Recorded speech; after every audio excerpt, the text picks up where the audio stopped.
I was stitching a tear on a tired mother's perineum when the ED door burst open and my husband walked in with a woman clutching her belly. "Please," he called, voice hoarse. "She's bleeding." The nurses looked at me. I felt the room tilt. His hand was on the girl's lower back, steady, intimate, practiced. Her lipstick was smudged. The clock above the crash cart said 3:11 a.m. The smell of rain on hot asphalt drifted in from the ambulance bay. "I'll take her," I said, "because I am Dr. Lena Hart and this is my clinic." I slid on fresh gloves. I didn't look at him. I looked at her. Pale, diaphoretic, cramping, 20-something, doe-eyed with a tremor in her left hand. "Ivy," she breathed when I asked her name. 6 weeks, maybe 7.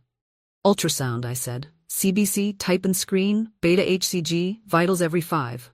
We wheeled her back. Mark followed until I lifted my chin at the nurse's station. "Family waits here."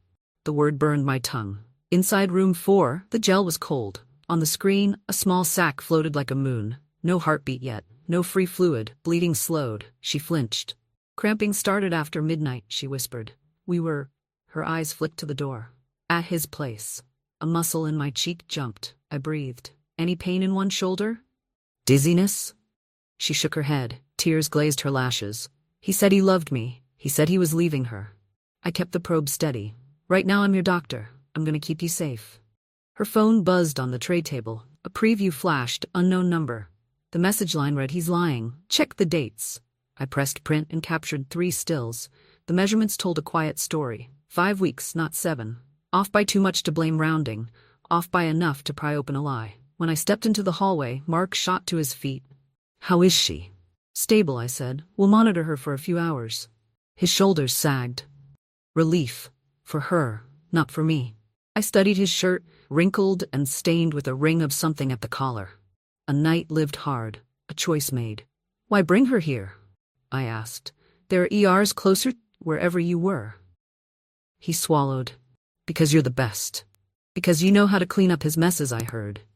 "Because even betrayed, I'm competent. Because he trusts my hands more than he loves my heart." In the nurse's station, a courier envelope waited with the week's vendor checks. I signed, flipped the flap, and a second, thinner envelope slid out, no return address. Inside was a single flash drive, matte black, labeled with my maiden name, Hastings. My skin prickled. I pocketed it. Went back to room 4. Ivy dozed. The monitor hummed soft. On her wrist was a braided red thread bracelet. The knot was odd, double-looped with a tiny silver charm. I had seen that knot once. On a girl in a shelter who told me she'd been bought and sold by a man who branded his girls with bracelets instead of ink. A clench in my gut. My clinic runs a quiet program for women leaving exploitation. We know those knots. We've cut them off. "Ivy," I said gently, "who gave you that bracelet?" Her eyes fluttered. "A friend," she murmured, "from work." "His name?" She hesitated. "I only know his handle." She closed her eyes again. "Ghost." I switched off the light, mind racing, the text, the dates, the bracelet, the drive in my pocket. From the hallway, Mark's voice carried low, urgent, almost pleading. He was on the phone. "Don't call me again." I said, "I'll handle it." "Handle what, Mark?" I stood between 2 doors, the one where a girl bled and the one where a husband lied. In the mirror of the supply cabinet, I saw the white line of the scar on my collarbone from residency, the old proof that I survived nights like this. I pressed my palm against the flash drive in my pocket. I hadn't lost everything. Not yet. But why was my maiden name on a stranger's drive? And who wanted me to check the dates? Morning lit the clinic windows harsh and honest. Ivy's bleeding had slowed to spotting. We started progesterone support, scheduled a 48-hour beta draw, and handed her the pamphlet we give everyone. What to watch, when to call, who we are if everything falls apart. Mark waited by the coffee machine with a paper cup and a face that used to be home. I could feel the space between us the way you feel a chipped tooth with your tongue. Constant, irritating, impossible to ignore. "We should talk," he said. "We will," I said. "Not here." I nodded at the lobby packed with women, husbands, mothers, grandmothers, lives that did not need our theater. He followed me into my office anyway. I kept the door open because air felt necessary. He sat. I remained standing. "It wasn't supposed to happen like this," he said. "How was it supposed to happen?" I asked. "You were going to leave me a note? Or a bill?" He flinched. "Ivy needs care. She's scared." "She's not the only one." I set Ivy's chart down. The growth measurements circled in my neat blue ink. Your timeline doesn't add up. He blinked, slow. What? Dates, I said.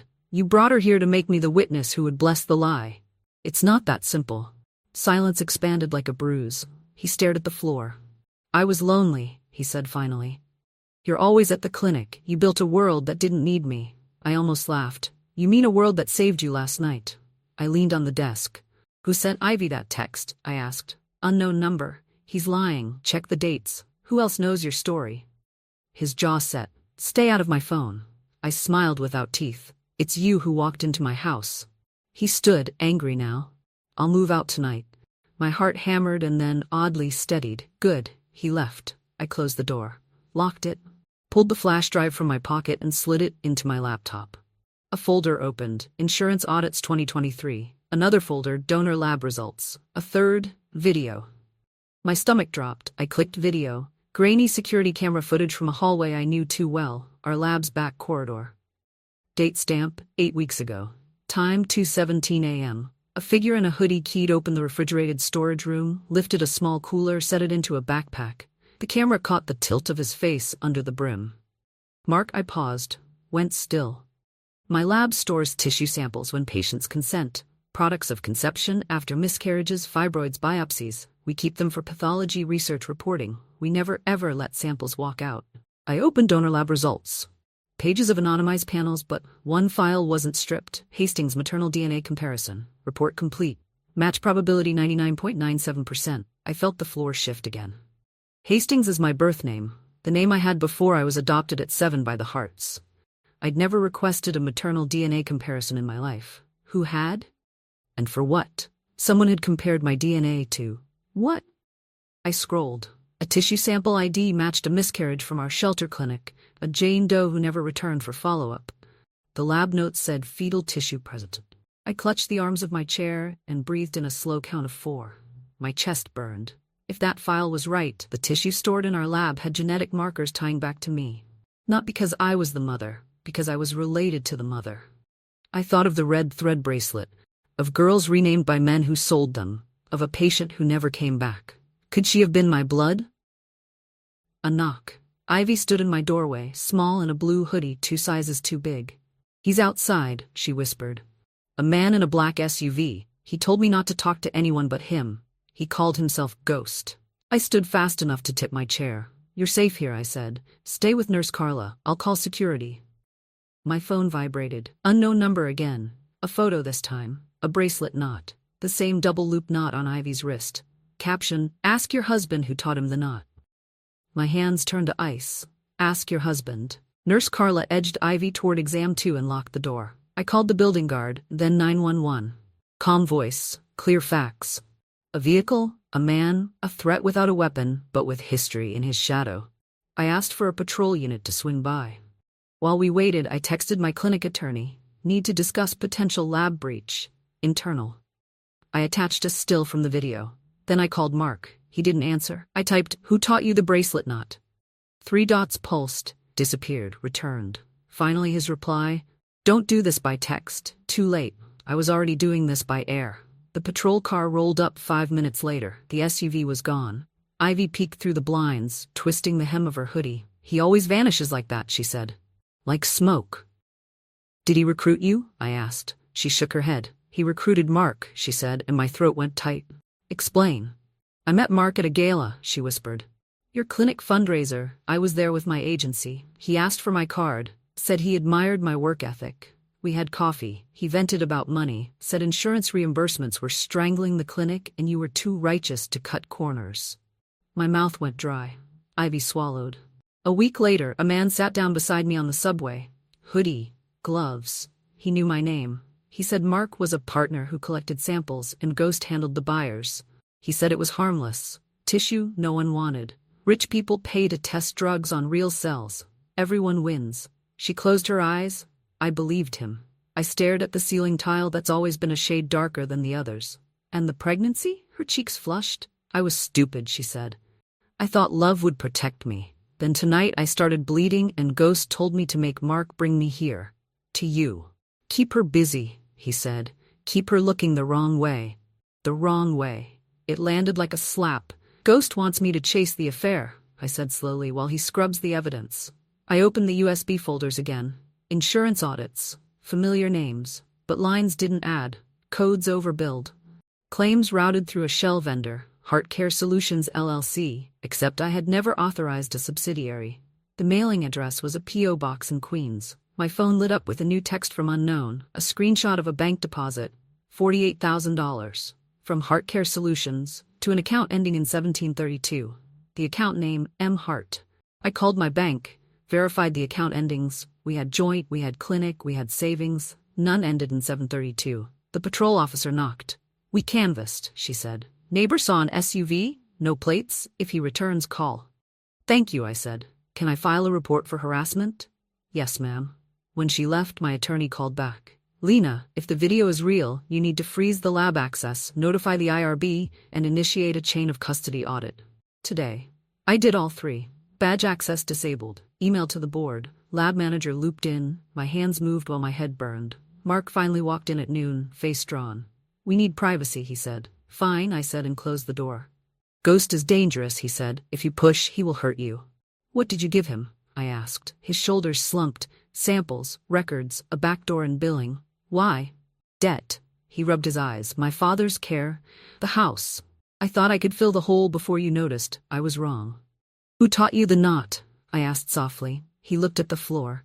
My father, he said. Before he got sick, he said it was a sailor's knot, strongest he knew. The air went cold. The text's dare had a different flavor now. Ghost hadn't branded Ivy. He'd mocked me with a family knot. Mark, I said, why is there a maternal DNA report with my birth name in my lab? He went still. Because Ghost asked me to find a girl, he said. A girl you might be related to. He said there was a buyer looking for her line. Buyer. Line. The room narrowed to a tunnel. And did you find her? He swallowed. Yes. Who is she? He squeezed his eyes shut. Your sister? Say her name, I said. My voice surprised me. Calm. Heavy. Amelia, he whispered. Goes by Millie, 26, came into your shelter clinic 6 months ago with pelvic pain. She left before intake was complete. She never came back. 100 faces from the shelter clinic blurred by, but one stuck. A thin girl with a chipped tooth and a laugh that sounded like it didn't trust itself. Ghost found her, Mark added. He wanted proof she was yours. He said the man paying demanded a match. What man? I don't know. Ghost never names clients. He uses handles. This one was Catalyst. I opened the donor lab results again. Millie's sample ID matched a swab taken when she'd briefly allowed consent.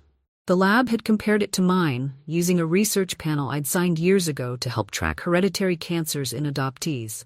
It had done what it was designed to do. It had found blood. Where is she? I asked. Mark shook his head. I only saw her once. I handed Ghost the report. He handed me cash. He said I was done.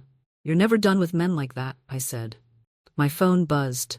A new message from unknown, a selfie of Millie in a bathroom mirror, eyes swollen, a bruise blooming on her collarbone. Caption, she doesn't laugh anymore. Heat rose behind my eyes. I checked the metadata, the way our IT pro taught the staff. Location tag was stripped, but timestamp read last night, 1:06 a.m. Why come clean now? I asked Mark. Why bring Ivy here? I panicked, he said. Ghost said if Ivy lost the baby, it'd be my fault. He said he'd tell Catalyst I was sloppy. I thought if I brought her to you, you'd fix it. You wanted me to launder your conscience? He didn't argue. I sent the selfie to our shelter lead, Joe, with one line. Do you know this girl, Millie? Her reply came fast. Yes. In and out. Wouldn't stay. Scared of a man in a hoodie. I typed, we need to find her. Mark's phone pinged. He glanced and went white. Ghost, he said. He wants to meet, now. Where? He showed me the screen. A pin dropped 2 blocks away at a parking garage. Then we go, I said. You can't, Mark said. He said come alone. You brought this into my house, I said. I'm not sending you to clean it with your bare hands. I grabbed my coat and a small camera I kept for documenting injuries when patients asked. Evidence loves clarity. We walked in silence. My clinic neighborhood was all glass fronts and artisanal coffee and old men on stoops telling young ones where to find the good pastry. It looked safe, it was not. Inside the garage, the air was damp. Ghost stepped out from behind a pillar. Black hoodie, black cap. He moved like someone who thought about corners. You brought your wife, he said to Mark, amused. That's messy. She's not my wife, I said. She's your problem. He smiled without heat. Doctor, he said, I admire your work. Return, Millie, I said. End this. He tilted his head. End what? A business relationship? You of all people know supply and demand. You're trafficking patients. I'm trafficking data, he said. Pieces no one claimed. I raised the camera. Click. His posture, his shoes, his hands. He didn't flinch. Pictures won't help, he said. You don't even know who I am. Not yet, I said. He stepped closer to Mark. Catalyst is impatient, he murmured. He wants proof the girl is carrying. He wants a clean sample. You will get it. The girl is my sister, I said. He looked delighted. Even better, family cells. He slid a small envelope toward me. A gift, he said. Prenatal vitamins. She needs them. It was a familiar brand, sealed, too new, too heavy. I didn't move. Ghost's phone buzzed. He glanced, then pocketed it. Clock's ticking, he said. You have 48 hours to deliver proof of viability, or Catalyst cuts his losses, and you won't like how he cuts. He stepped back, melted into the next aisle, then was gone. Smoke indeed. Mark sagged against a pillar. What do? We don't deliver anything, I said. We find her first. I slipped the vitamin bottle into my pocket. It felt wrong, like a staged prop in a crime scene. Back at the clinic, I set the vitamin bottle on a tray and snapped on gloves. The seal looked factory perfect. The weight was wrong. I peeled it back with tweezers. Inside, under a neat layer of tablets, lay a thumb drive smaller than the first, wrapped in sterile gauze. On my screen, the drive opened to a single file, pathway.mp4. I hit play. A dim room. Millie on a cot. The camera close enough to count the burst vessels in her eyes. A man's voice off-screen, filtered synthetic.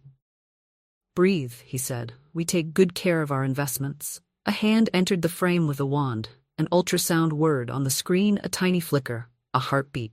My own heart stuttered in my chest. 10 weeks, the voice said. Strong. He placed the wand down, then pressed a blade against the side of the cot as if to scratch an itch. The message was not subtle. The frame shifted. For a second, the corner of a poster on the wall came into view. A subway map. Not our city. Lines were wrong, colors too. I froze the frame.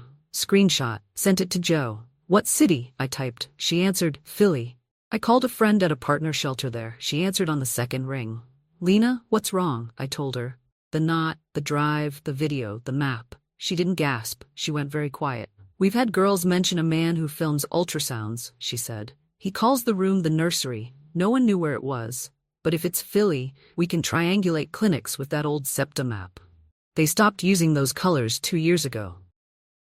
Send me the map set, I said. Mark hovered by the door like bad weather. If we go to the police, he said, Ghost will run. We've already gone, I said. Now we go wider. My attorney patched in a detective from the trafficking task force. We shared the video. She said, don't engage again. We'll coordinate with Philly PD. Get me any patterns. Watch your back. On a hunch, I shook the vitamin bottle again. A rattle, not tablets. Under the top layer was a folded slip of paper. I teased it out. An address scrawled in a sharp, compact hand. 2117 West Oregon, B. Philly, South Side. I sent it to the detective. She replied, on it. Ivy appeared, pale but steady, holding a mug. He texted me, she said. Meet for coffee. Tell me what she's doing. I told him I was tired. She looked at me. I'm done lying for men. You deserve better than to be used as bait, I said. She nodded. So do you. In the afternoon, our IT lead called. Found the back door in billing, she said. HeartCare Solutions forwards to a Russian payment processor via a Delaware shell. Also, someone tried to wipe the security footage last night. The wipe failed because you pulled the drive. Ghost was already scrubbing. We closed early. I went home to a kitchen that still smelled like his cologne, took the frames off the wall that had our wedding photos, and laid them face down on the table. I packed a bag, not because I was running, because I was done waiting. At midnight, my phone buzzed. Unknown, 40 hours. Then a photo I recognized from my own clinic lobby camera. Me, today, holding the vitamin bottle. He had eyes inside my walls. I turned off the lights. Sat in the dark and thought about the blade in the video. The way it kissed the cot to say please and don't. My chest ached with a mix of fear and something sharper. Not rage, not yet. Resolve. I texted the detective. He's watching me inside the clinic. She wrote back, then we watch him watching you. Sometimes the only way out is through the camera lens. By morning, the task force had a plan. Philly PD would hit the address with a warrant. My role was simpler and harder.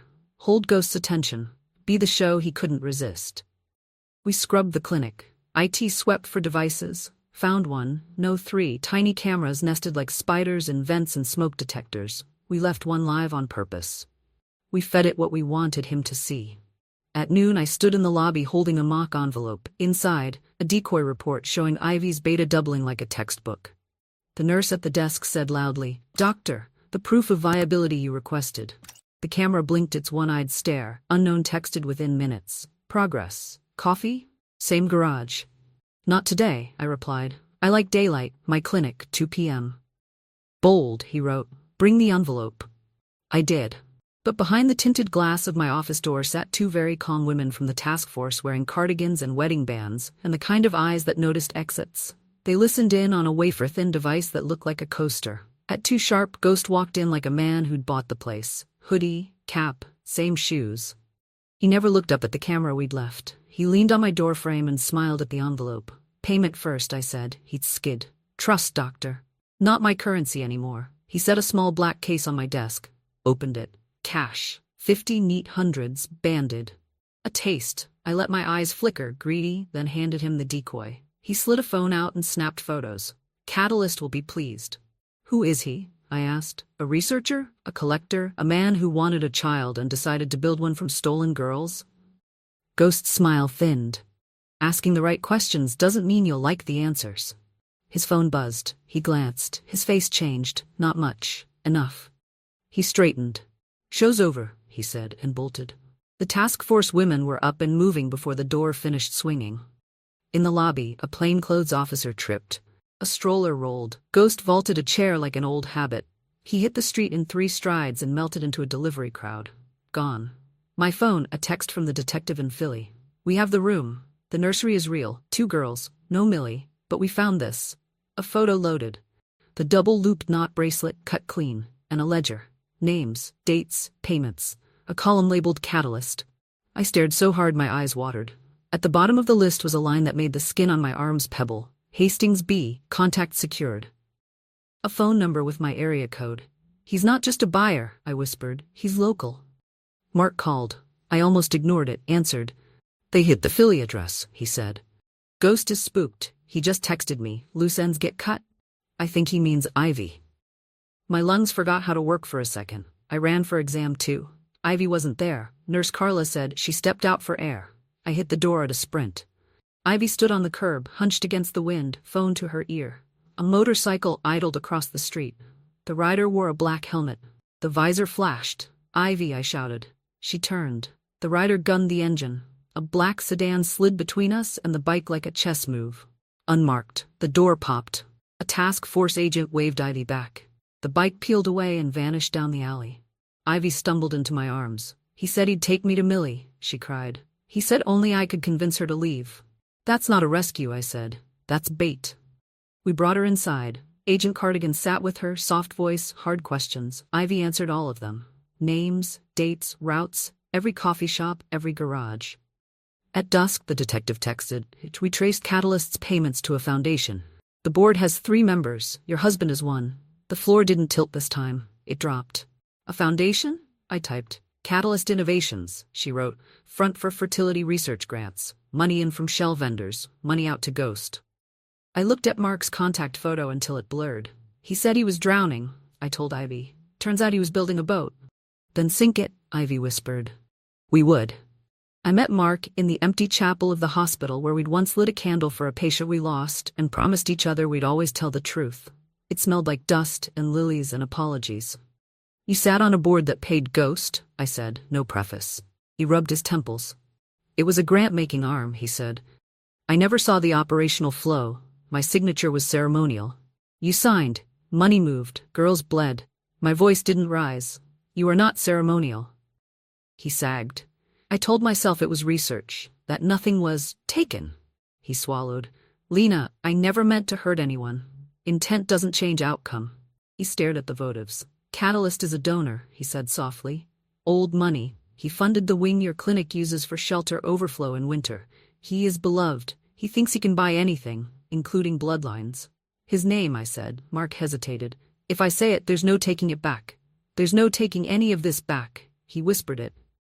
The last name was on buildings, on scholarships, on a children's museum. I felt the city rearrange itself around the sound. My phone vibrated. Detective, we have a warrant for Catalyst's Foundation records. We'll move at dawn. Another text piggybacked. A woman just came in asking for you, says she knows Millie. I ran. In exam 5 sat a woman with ash blonde hair and a knuckle scar shaped like a comma. She held a paper cup like it could fix everything. You don't know me? She said. But I knew you, once. I'm listening. She looked at the floor. I fostered you for 6 months when you were 5, she said. Before the hearts, you hummed when you were scared, like a fridge. Your birth mother left a bracelet in your backpack. Red thread, fancy knot, said it was good luck, said it was proof of a promise. My hands shook. How do you know Millie? She came through a street clinic where I volunteer, the woman said. She wore the same bracelet. I asked about it. She said her mama tied it on her and said, if we get split, tie one on your sister when you find her.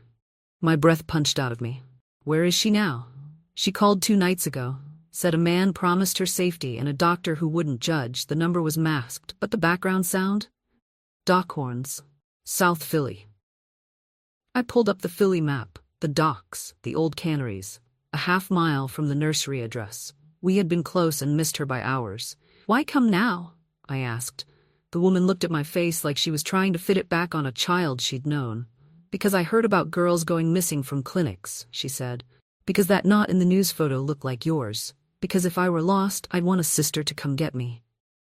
I swallowed a stone of grief and gratitude. Thank you. We left the exam room and almost collided with Ivy, who held out her phone. Ghost sent this, she said. A map pin. A time. Midnight. The docks. He wants a handoff, I said. He wants to own the narrative. The detective's plan was already forming. We stage the handoff, she said. We wire you. We cover the docks. If Millie is there, we extract. Use me, Ivy said. He trusts me. I stared at her. You don't owe us that. I owe myself, she said, to stop being a weapon someone else swings. We drove to the docks in 3 unmarked cars. The river carried the city's secrets to the sea. The lattice of cranes wrote black shapes on the sky. At midnight, Ghost stepped from shadow like a chapter break. Ivy walked toward him with her hands out. He smiled. Good girl? I moved along the catwalk with the detective, headset humming. I saw the glint before I heard the click. A door opened in a warehouse wall. A girl stepped out, narrow shoulders, chipped tooth. Millie. My body forgot it was made of bones. It was made of running. Millie, I whispered into the mic. I'm here. She looked toward nothing, toward everything. I stepped out from the catwalk into the light that pooled near the warehouse door. Her eyes widened. You, it's me, I said. Lena. The name felt both borrowed and finally right. Ghost's head snapped toward us. His hand dipped toward his waistband. The detective's voice cracked in my ear. Not yet. He doesn't have a gun. He's reaching for a switchblade. He flipped it open with a lazy flourish. Family reunion, he said. How sweet. Let her go, I said. Trade, he said. Proof of viability, full records, and I forget your husband ever existed. He already barely exists, I said. He smirked. Catalyst wants blood, lineage. He lost a son to leukemia. He decided to build a dynasty with better parts. He pays top dollar for fertile girls with clean pedigrees. You should be flattered. Millie's face twisted. I am not parts. No, I said. You're my sister. She blinked fast, fighting water. They said you were a ghost, she whispered. A story mothers tell. I'm here, I said again, and I will get you out. Ghost's phone pinged. He glanced annoyed. Clock, he said. Your move. Ivy stepped forward. Her hands shook, but her voice didn't. You want proof? She said. She lifted her shirt an inch, showed the faint bruises from last night's monitors. I kept the appointment, she lied. 10 weeks, strong heartbeat. Ghost watched her, suspicious, then greedy. He reached for the envelope tucked in her waistband. His blade hand moved a fraction lower. Now, the detective whispered. The dock lights flared today. Shouts, footfalls. Ghost spun, slashed the air, darted left. Millie stumbled. I grabbed her. She was lighter than fear. He ran toward the river. A net of agents closed, but he knew the maze. He dove between pallets. The detective cut him off. He feinted, then jumped for the railing. He didn't make it. His foot caught. He went down hard, blade skittering into the dark. He lay there breathing like an animal that just learned it had edges. The detective cuffed him. "You have the right to remain silent," she said, steady as rain. Millie trembled against me. "I thought I was broken," she said. "You're whole." I said, "You're home." "Catalyst will send another," Ghost hissed as they hauled him up. "You cut one head, two grow back." I stepped closer so he could see my eyes. "Then we cut deeper," I said, "into the money." Back at the van, Ivy sat with a blanket and a cup of something sweet. She looked at me. "Am I safe?" "You're safer," I said, "and we're not done." Millie let me hold her hand all the way to the safe house. She asked small questions in a small voice. Did I like coffee? Did I remember a lullaby about a train? I did. The notes hummed up from somewhere old. At dawn, the detective called. "We arrested a foundation accountant, leaving with a shredder bag," she said. "He flipped in an hour. Catalyst's real name is on the wire orders. We'll take him today." I sat on the steps of the safe house and watched the sun set, the row houses on fire. For the first time since 3:11 a.m. 2 nights ago, my lungs filled all the way. Then my phone buzzed. "Mark. Don't be at the clinic," he said, voice shredded. "Catalyst knows about the sting. He'll burn the place down before he lets records stand." I stood. "How does he know?" "I told him," Mark said. "I thought I could stall him. I thought if he aimed at me, he'd miss you." He choked. He didn't believe me. Sirens flared 3 blocks over. My chest went cold. "What did you do?" "Something I should have done months ago," he said and hung up.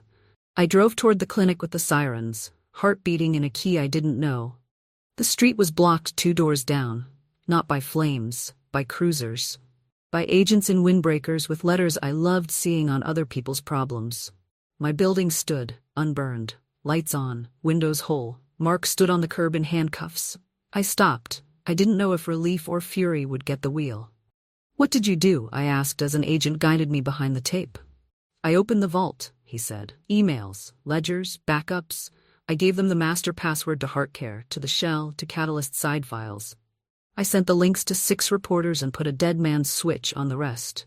He lifted his chin. "He can burn a building. He can't burn the internet." The detective nodded at me. "He's under arrest," she said. "But his cooperation saved us weeks. We're serving warrants on Catalyst now." I looked at Mark. He looked smaller, like the costume had come off. "Why now?" I asked. "Because I watched you walk into darkness for people you didn't know," he said. "And I watched me turn into someone I didn't know."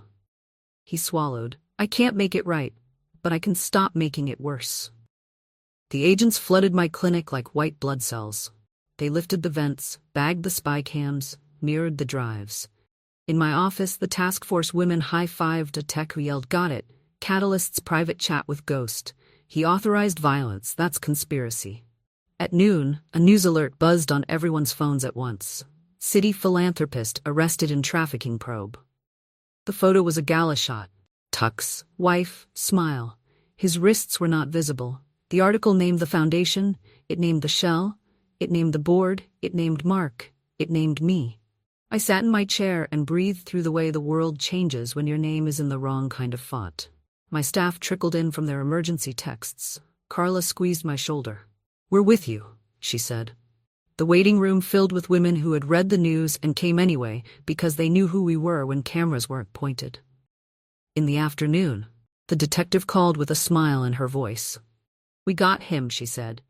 "Catalyst is in custody. He tried to make a speech about medical innovation. The judge liked ours better." We released a statement. We named the program. We named the girls who wanted to be named and protected the ones who didn't. We set up a survivor fund with money from Catalyst's frozen assets. At dusk, I stood by the window and watched the city catch its breath. Ivy joined me. "It feels lighter," she said. "It will feel heavy again," I said, honest. "Healing is a seesaw," she nodded. "I have an appointment tomorrow," she said, "with a counselor and with a lawyer." "Good," I said. "I'll be there." Mark's attorney requested a meeting. I agreed. In a quiet room, Mark cried the way men cry when the marrow cracks. "I signed a statement," he said. "I pled to conspiracy and fraud. I'll testify. I'll pay restitution. I'll go to prison." "You will," I said. "And when you get out, you will spend every year helping the women you harmed. Not because the court orders it, because your debt isn't to the state, it's to them." He nodded like penance. When I left, the sky had the color of forgiveness but not the content. That comes slower. Back at the safe house, Millie sat on the stoop with a bowl of cereal and a blanket around her shoulders. We watched a kid ride a too-small bike and a dog hop after a squirrel like Hope. I thought family was a story people told to trick you into staying, she said. Sometimes it is, I said. Sometimes it's a rope. You'll keep holding, she asked. Until your hands are strong, I said. And then we hold for someone else. She smiled with the chipped tooth. It looked like a door opening. 6 months later, spring pushed green through every crack. The clinic lobby smelled like hyacinth from a patient who'd brought a pot and a shy smile. The Survivor Fund had paid first and last month's rent for 12 women. The nursery room was now a drop-in center with murals and laughter that sounded like it trusted itself again. I told this story to a room of medical residents last week. They took notes like their pens could stop monsters. I told them monsters hate light and paper trails, and women who won't shut up. Mark was sentenced to 5 years, with 2 suspended for cooperation, plus restitution and mandatory service with our partner network after release. He wrote me a letter I didn't answer, not because I hate him, because boundaries are love pointed at yourself. Catalyst's trial drew cameras for a month. He tried to buy a jury with charity and sad piano. The jury looked at girls who bled and mothers who wept and spreadsheets that told the truth. They gave him 20 to 40. The judge called his philanthropy seasoning on a rotten meal.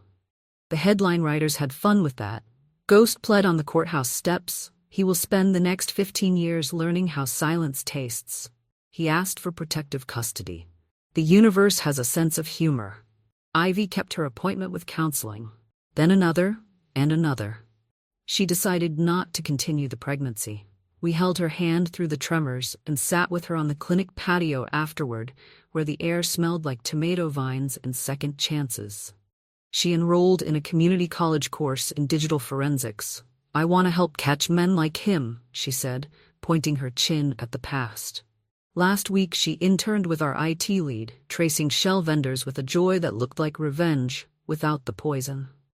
Millie moved into an apartment with a view of a tree that insists on being a tree even when winter argues. She decided to parent. The first time I heard her son's heartbeat on our clinic screen, I cried like I was 26 and 5 and 7 at once. She named him Jonah. He came roaring into the world with a fist raised like a promise. His birth certificate lists only one father, unknown. His life will not.